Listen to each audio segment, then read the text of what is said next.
welcome to another edition of the High Real Estate Spotlight broadcast. And I'm Brian Allen, your host here. Super excited today.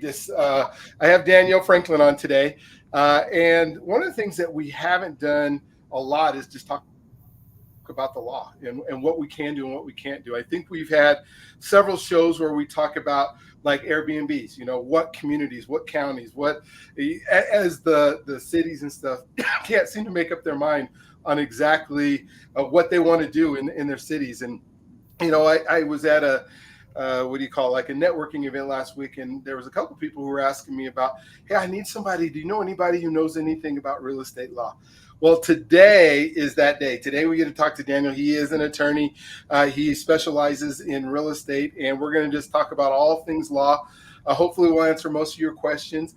If you do have other questions, put them in the comments, and I'll send them over as we get going. But I want to make sure that he's able to let you know exactly how to get a hold of him. So instead of adding him to the comments, how about just give him a call? So, hey, Daniel, thank you for being on today. Thank you for just being part of, the High Real Estate Spotlight podcast. We try to make sure that we're getting a lot of content out to folks that are needing it. So maybe at first, before you tell your story and how you got involved in what you do, if you could just tell us a little bit like how to get a hold of you. If somebody finds something or hears something today, they want to call you, how would they do that? Absolutely. So our website is shanerfranklin.com. You can literally just jump into Google, type in Daniel Franklin, Shaner and Franklin, and I will pop up. You'll see our website. We're a small boutique firm that really solely helps people buy, sell, and develop real estate. That is our sole focus. We're about 18 lawyers, and it's all we do. So would love to help anyone who has questions, needs. We work in every aspect of the deal cycle, so we love to help. Oh, cool.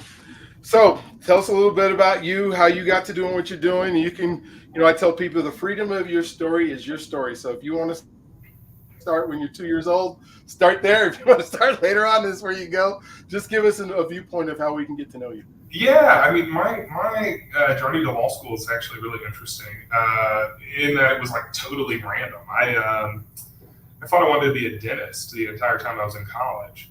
And I did all my prep work for that.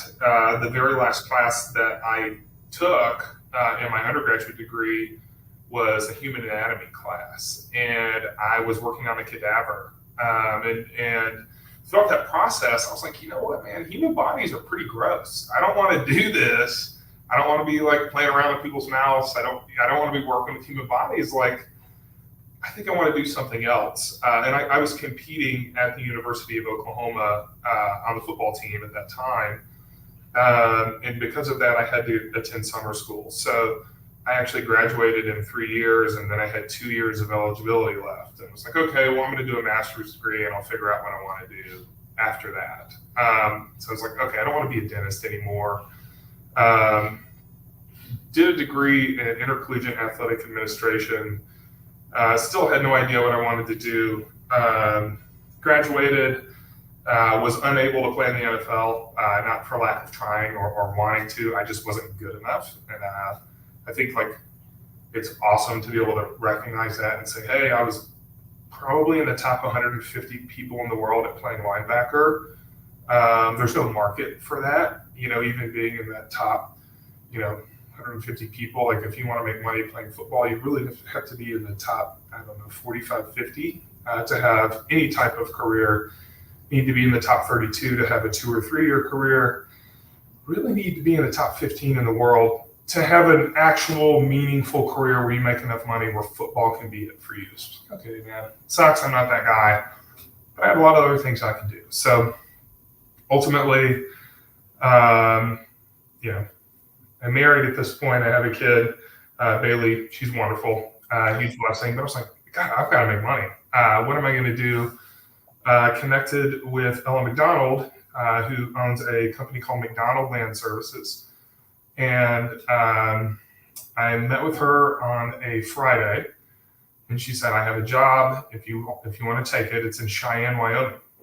So if you could be there on Monday, it's yours. So I got in my Toyota Camry and I drove to Cheyenne with very little information and stayed in the Holiday Inn. and took a job as a landman, which ended up being just an awesome opportunity because my primary role was buying leases from owners of land and then running title.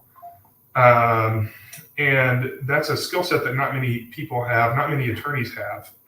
So I would go to courthouses, start all the way, with a patent from the U.S. government and chain out parcels of land to the modern owners. And then I would show up at their house, knock on their door, and ask them if they had any interest in leasing their property.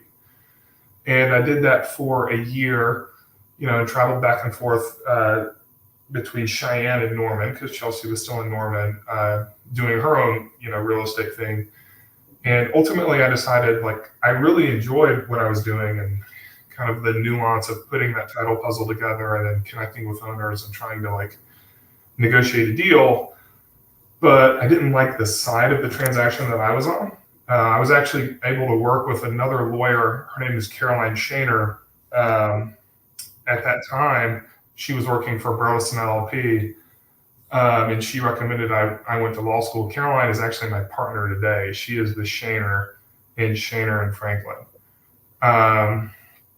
So ultimately, I took the bar or the LSAT. I went to law school, and then I came out and started my legal career at Davis Graham and Stubbs, which is a law firm in downtown Denver. Worked in their real estate group and their oil and gas group for a couple of years, and then I started my law firm in 2018, and have been rolling, ever since then. That's so cool. So many. I hear so many different success things that are in there. Being willing to do something that nobody else is doing, finding that niche. I go back to athletics. My roommate in college, his name was Christian Okoye. He was ended up being a running back. For the Kansas City Chiefs. He's named the Nigerian Nightmare. I think he was the first Nigerian to ever play in the league. In fact, I know he was. And it was just amazing to say, like you say, there's so many folks that are trying that are good, that you have to be in that elite group, and somehow he didn't even know anything about football 2 years into college. And then he was just that good of an athlete, and it has been his career. Kansas City gave him a Super Bowl ring, because he's been part of the foundation. But then I had other roommates that are all athletes, including myself, where we go, okay, what do? We got our degrees. Athletics is over. But what I found, if success leaves clues, and I say that a lot, is that it's that group that, maybe wasn't that talented, or God just didn't give him that ability to be that good, that does so well on the business side, does so well on helping people, does so well on making careers that not only enhance their families, but enhance other people's lives as well. And I can tell that's something that you're able to do, is to take that discipline and that work ethic and the things that we learn in athletics to the level of how do I now transfer that to lifelong. And then there's so many, I have so many friends that are NFL athletes. I have a neighbor who was in NFL, NFL, played there for 2 years, and now has his own business, is doing well, but does not have the ability, didn't come out of the league and go, okay, I can now, because it was probably in the 90s when he played, so he's like, I came out of there, and so I have to go to work because I didn't make enough money in the league. It's not like you said, that top 1 or 2%. So seeing that in there is just so cool. And so thank you for taking all those talents and making them into something that can truly, help people in this world. So when we talk about what should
Are you there?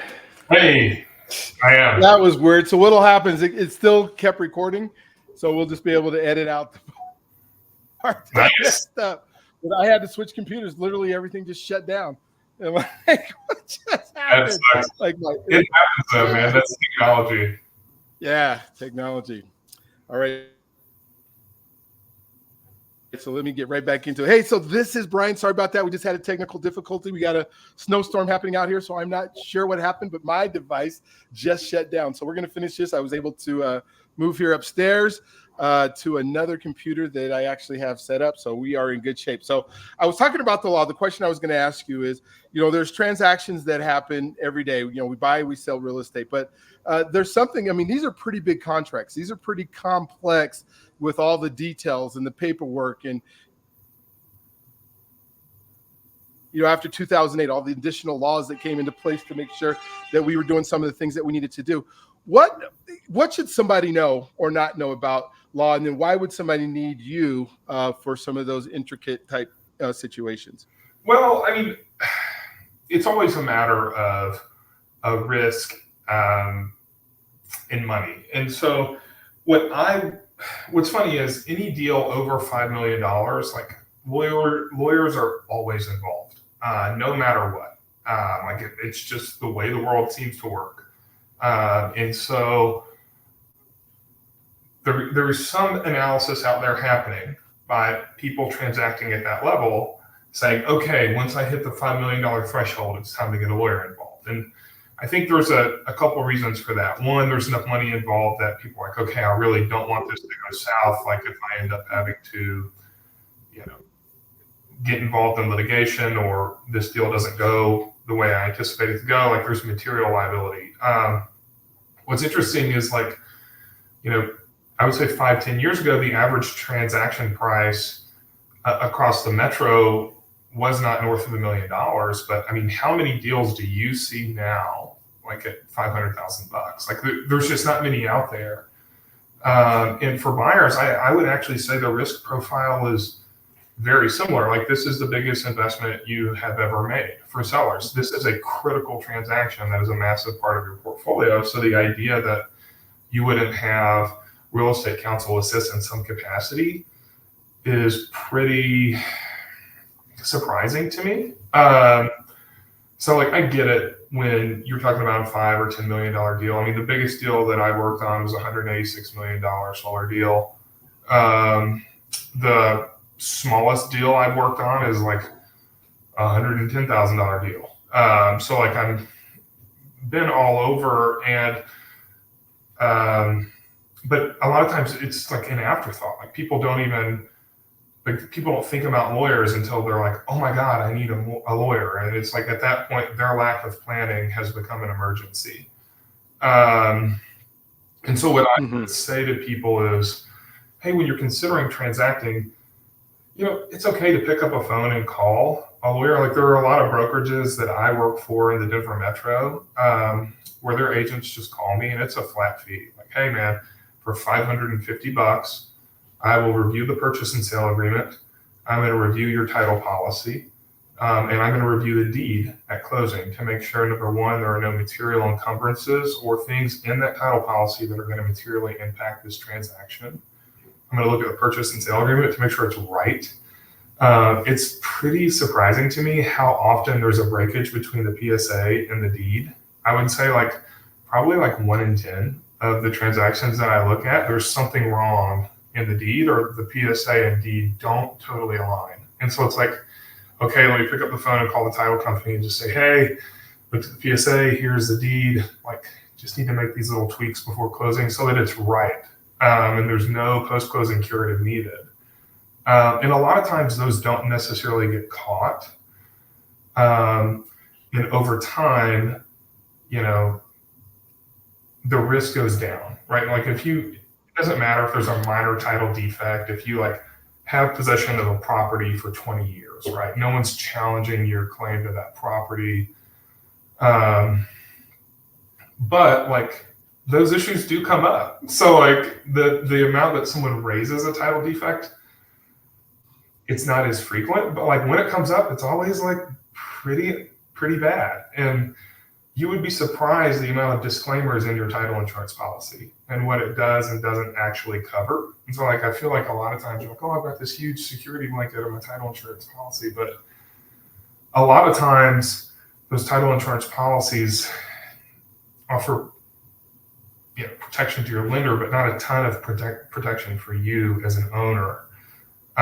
So I think it's just understanding all the pain points of the deal and having a plan when you go into a transaction. Because there's a legal product that pairs with your transaction level. When you're doing a $100 million deal, the level of service that you're getting from a law firm is very different than when you're saying, hey, I've got $1 million deal. Can you just run through this and make sure, my I's are dotted, my T's are crossed, we're good. I want to make sure all the details are right. And can you do that in a cost-effective way? We're yeah, we're happy to do that. And literally 2 weeks ago, I just helped an individual. It was a $1.2 million deal. He was selling all of his interest in a parcel. It was 1.4 acres.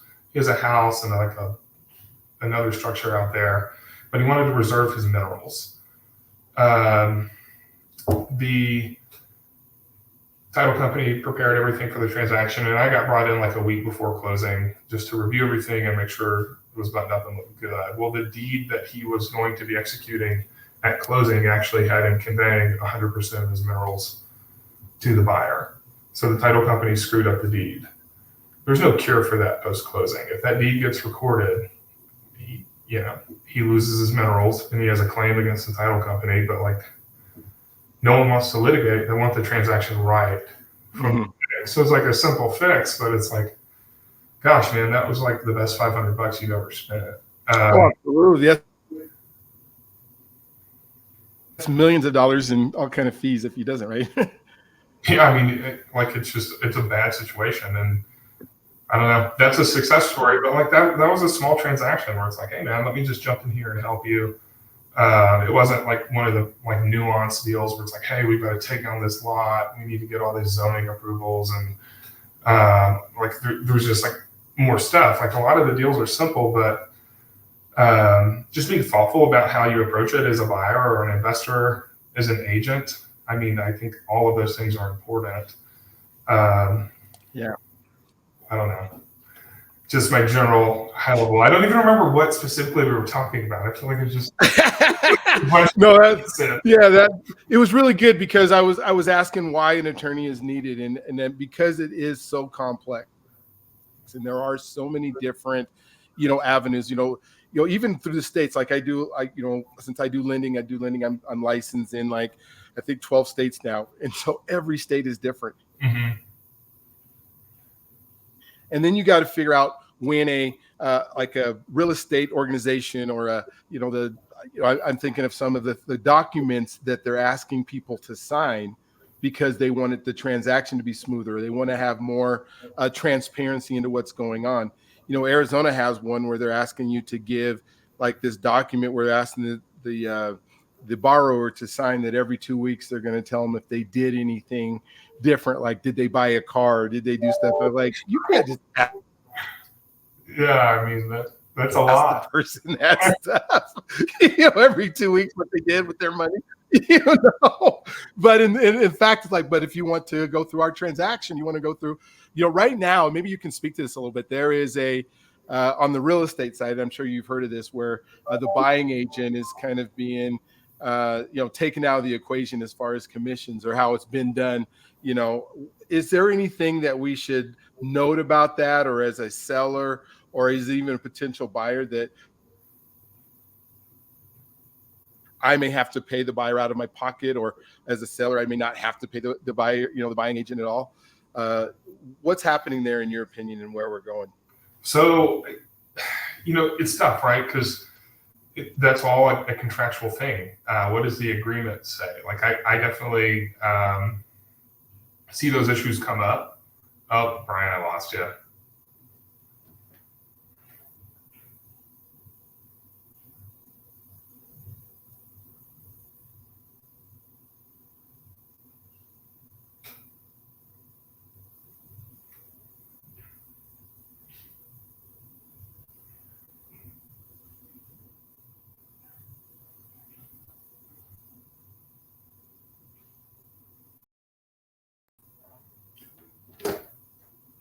Wow, I don't know what's going on. Is this knowing where you guys are at? No, I mean, we normally have pretty solid connection. I'm not Well, sure. I think it's on my end, because it's snowing like crazy right now, so I think it might have knocked me out a couple times. So I apologize. So you were saying it was a contractual thing, that between these things, between the two, the buyer, the seller, the agents, all that kind of stuff. How does this shake out, or what do we think is going to happen? Obviously, no crystal ball. So I feel like it's interesting, right? Because you have like all these cases out here about whether or not you have to offer, a full commission if you're going to list on the MLS. You have buyers who just want to say, "Hey, we're not going to pay this," and then I think it really depends on kind of industry standard and transaction type. So like, I'll talk about the solar business for a second. So when people are buying huge swaths of industrial land for solar, most of the time in the PSA, there's a specific representation that you have not utilized a broker and that the seller is not on the hook for your broker fees. But that's not the same in the residential world, right? So like in the residential world, typically, there's like the seller is expecting to, hey, I'm paying X in commission, and there's an expectation that the buyer's agent and the seller's agent are going to split that commission if the seller doesn't sell the property. Which even that's changing to a certain extent. Like, for example, like some of the new builders are only offering the buyer's agent 1%. Other builders are not. Like Westerly is still offering a full buyer's agent commission. So like, a lot of the agents that I work with or speak with are like actively directing clients away from builders who are only offering a 1% commission, which, hey, it makes sense. Like, there's an extra 2% incentive to bring the buyer over here. The product's very similar. The finishes are very similar. I mean, it's just kind of like the market is speaking. Mm-hmm. From my perspective, it's really just a contractual thing. So, when I'm assisting an agent where there's not, commission component of the deal, usually they're asking me to write something into the PSA that is going to get them paid a commission, which we're happy to do. But then it's just in the contract. Hey, you accepted the offer that required you to pay the buyer's agent. Like, that's part of the deal. They were going to bring you a buyer for commission. They're not going to work for free for you. So I do think there's a lot of tension on the commission front. I think part of that is really deal driven, like interest rates, the market's just different. Inflation is impacting people. And I think collectively, the market is trying to digest increased costs and figure out how can we make deals work? Where can we like pool? Where can we push? What can we do to make the deal work? And I also think, yeah, you have agents out there doing the same analysis. Hey, this builder is doing this builder is doing that. I'm going to push people here. I don't know. I mean, it's interesting because you and I are kind of on the outside of it, looking at this and just like, oh man, this is wild. You know, like I don't pay a commission. You don't get paid a sales commission for the home, right? So we're kind of like just externally watching, and it's really weird. I mean, the whole Missouri case with kind of the antitrust implications on the MLS that's weird. It's going to be an interesting shakeup over the next few years, you know, to see like, hey, is the MLS anti-competitive? Are there going to be other competitors pop up, or you know, and what are the implications of that? What are the implications for realtor commissions? I don't know. We're going to see. Yeah, it's going to be, you know, the way I just look at it is the market's going to drive it. You know, if people can't sell their houses because they can't find people to, you know, to show up at the house, you know, or so, you know, then they're going to need to pay people to do that as they have. It's just going to be interesting how, you know, we look at our governments, you know, trying to intervene in a, you know, a capitalistic, you know, endeavor that says, hey, you know, supply and demand and all the things that are the rules of how, you know, our society works. And then when the government tries to jump in, and I get regulation because regulation makes sense, but on the other side, when you start trying to regulate how people can or can't make money, it gets really interesting. So, well, yeah.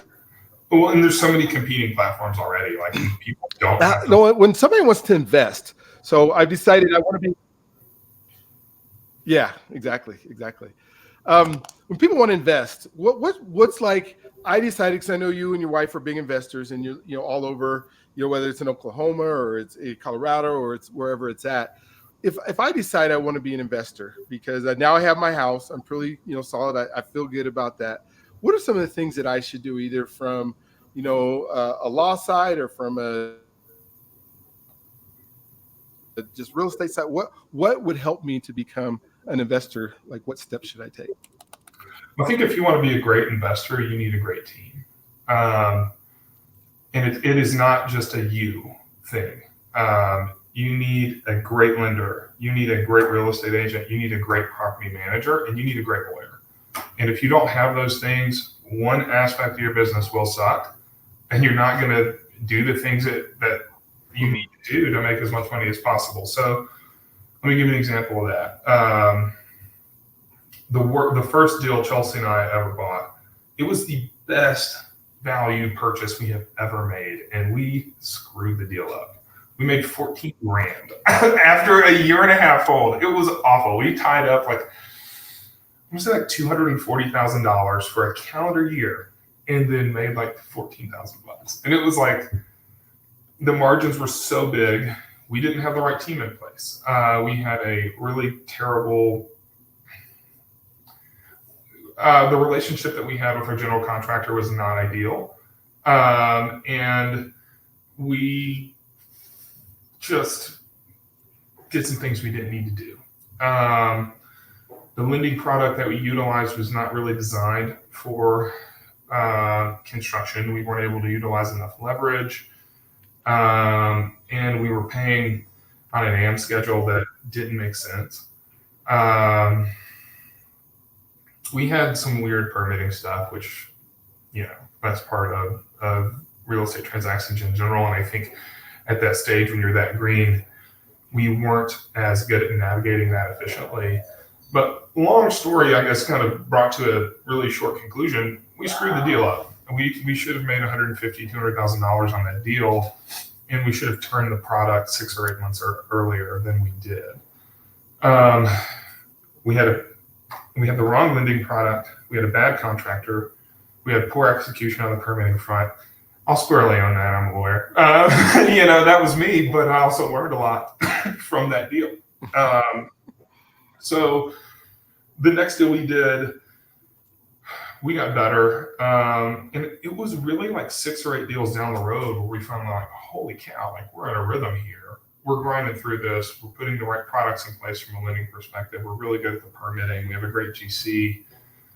Then we built that team for that specific investment type. So I think if you're trying to go pick up investment properties, or you want to do, ground up development, or whatever it is, you need to sit down and actually think about, okay, what is my business plan and what type of team do I need to execute this plan? A lender is always going to be part of that. A broker is always going to be part of that. A lawyer is always going to be part of that. Then I think you need to think about, okay, what else? Sorry, I'm getting a little interruption here. Oh, that's cool. We just got this Great Dane. Oh, wow. Okay. He's laying here and he's like, I'm coming to lay on the couch, bro. So, I'm coming. I'm big. yeah, he's pretty cool. He snores, so I hope he doesn't start snoring and get that background noise. Then I think you need to think about the specific type of deal you're doing. Like, hey, am I building a hotel?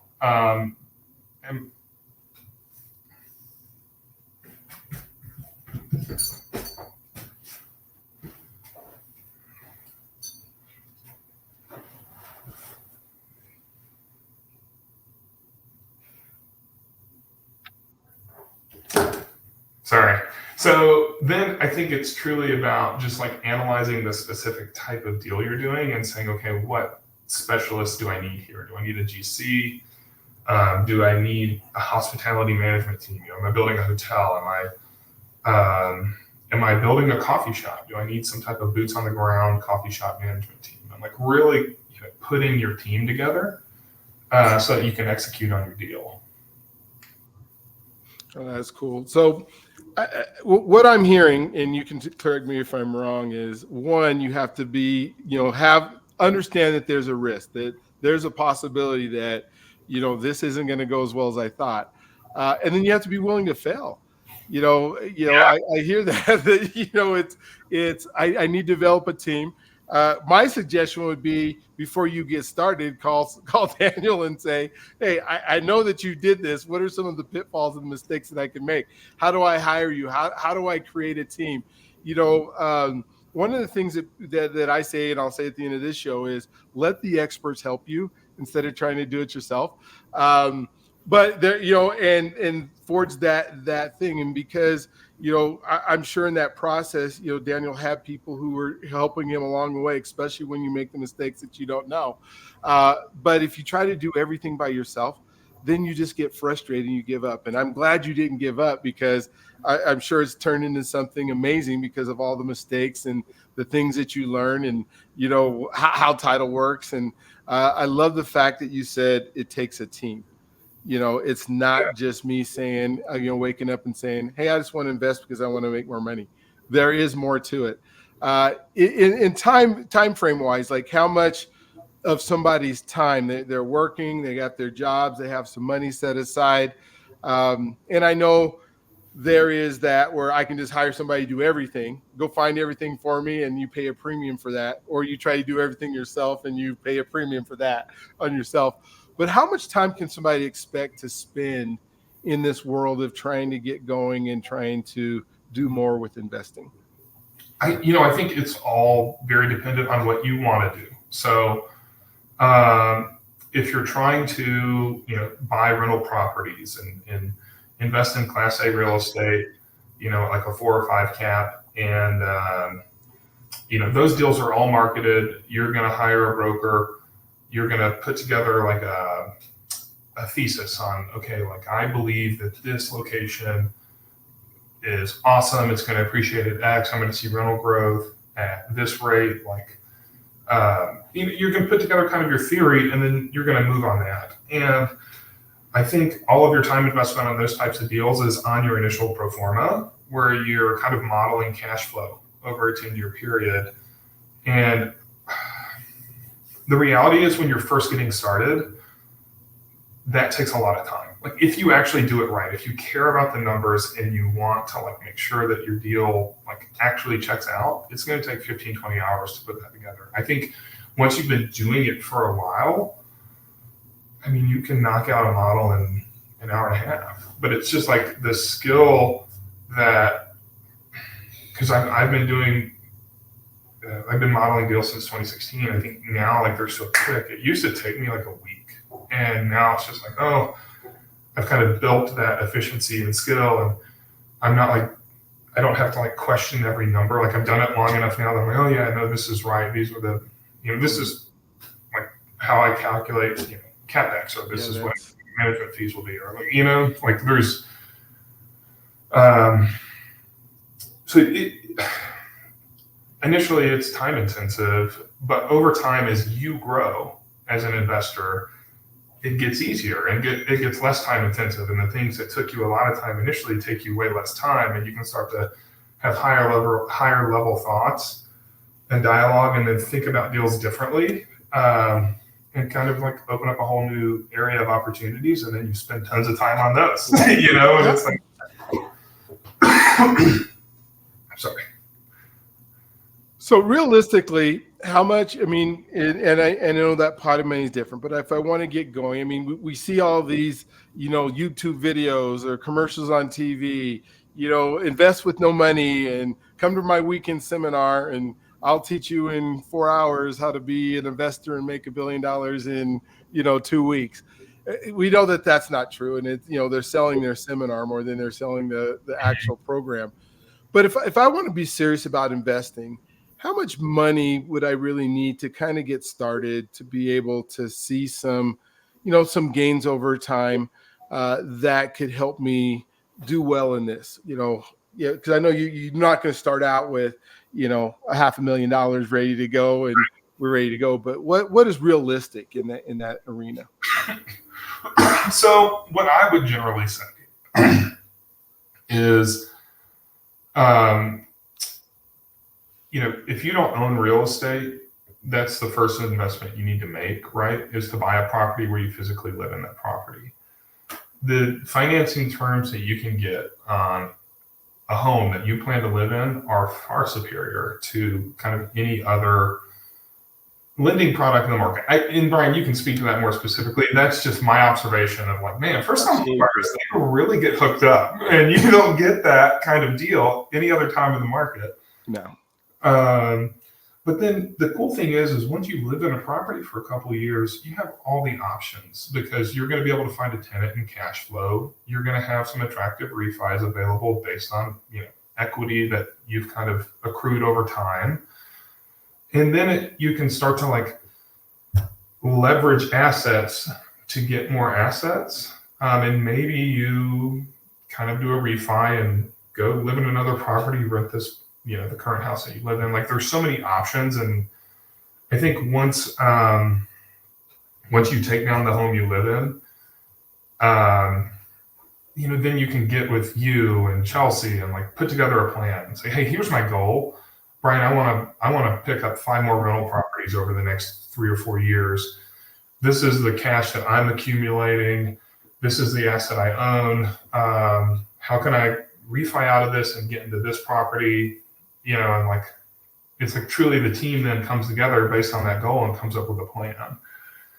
And I think that's how investors, should think about getting started is, okay, let me get into my primary and let me leverage that into kind of a second, home that I can turn into a rental property, or a second home that I live in and turn this primary into a rental property, and like kind of leverage the asset pool over time. All these huge real estate investors that you look at, most of them had pretty normal starts just like that, but deals compound over time. And, if you were lucky enough to get started in Colorado in 2005, think about if you picked up 3 properties in 2005 and then you refinance those in 2010 and, turn those 3 properties into 9 properties, because that's what you would have been able to do. And then in 2014, you did the same thing and turned those 9 properties into 20. You would probably be looking at a $50 or $60 million real estate portfolio if you just kind of relevered and repeated over time. And that's really not that long. That's a decade. When you look at these people who've been doing this for 40 years, those are the people, putting together those seminars and saying, invest with other people's money. And yeah, once you have $100 million portfolio, you can raise money from investors. But when you're a new investor with zero credibility, no assets under management, you can't go raise $50 million. You don't have the skills to take that $50 million, invest it in products, and deliver a rate of return to investors. So there's just like 1,000 other steps you need to take to get to that point. And usually it starts with buying your primary and then doing a refi and finding a way to take on another asset. That's the story I see most common. But what's crazy is, once you I've been doing this since 2016. I have some clients now that are like going into their third kind of relever. I'm like, man, this is wild. You're taking down some pretty big stuff, and it hasn't been that long. You're really doing it. Mm-hmm. Absolutely. Well, cool. Well, man, I love this conversation because I think it's so needed, where people are trying to figure out what it is, how to get to where they want to go, and make sure that they're doing it in steps, that they're not trying to get to the end result right away, but to realize that there are steps to be able to do it. Right.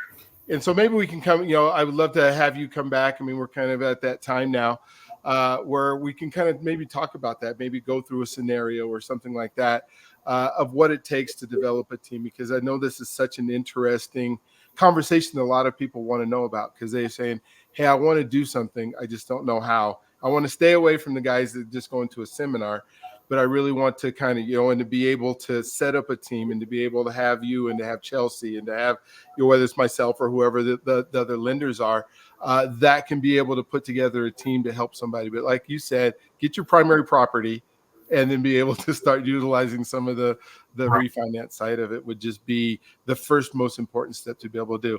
So Daniel, can you just tell everybody again one more time how to get a hold of you? Because I'm sure people are going to want to call you up. And then maybe even any other closing thoughts that you would have for people who've been listening to our conversation today. Yeah, I would love to. And thank you again, Brian, for having me on the show. This is really cool. No one likes to talk to lawyers, so it's cool to be able to dialogue and get out of the office, Yeah. So I'm available via email, dfranklin@shanerfranklin.com. You can call me or text me, 720-979-8828. And then you can just Google us, Daniel Franklin, Shaner and Franklin will pop up. Again, we're a boutique real estate law firm. All we do is help people buy, sell, and develop real estate.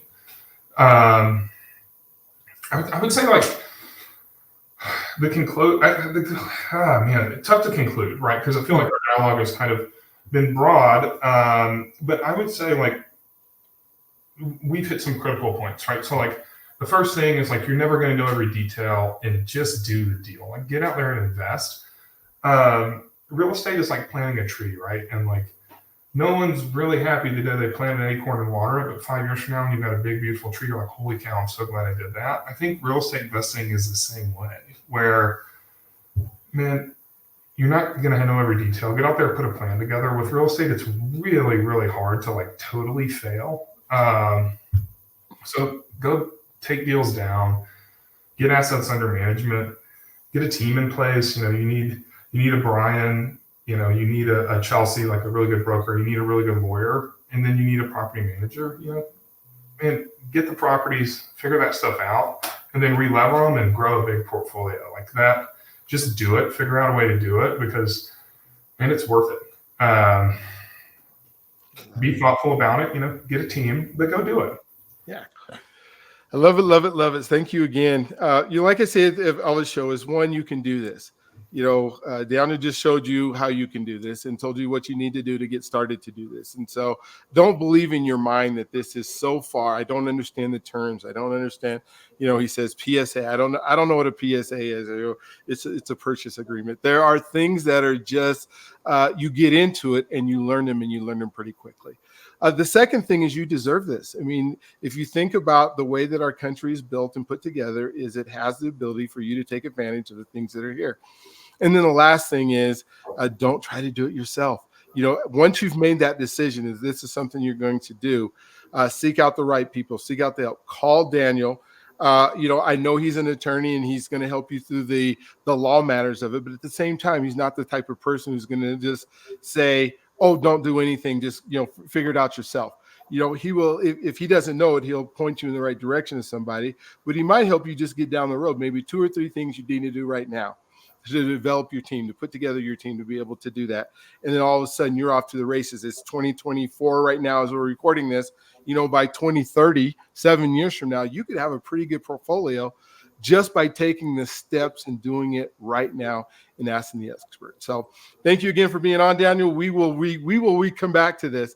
I'm even thinking you got my wheels turning. There needs to be a show with some attorneys on it. So we might be talking again to see how we just get something that gives, that just helps people out understanding the processes and stuff. So thank you again. We'll look forward to talking to you. For those of you here, thank you for another episode of the High Real Estate Spotlight podcast, and we will talk with you soon. You guys have an awesome, wonderful, incredible day.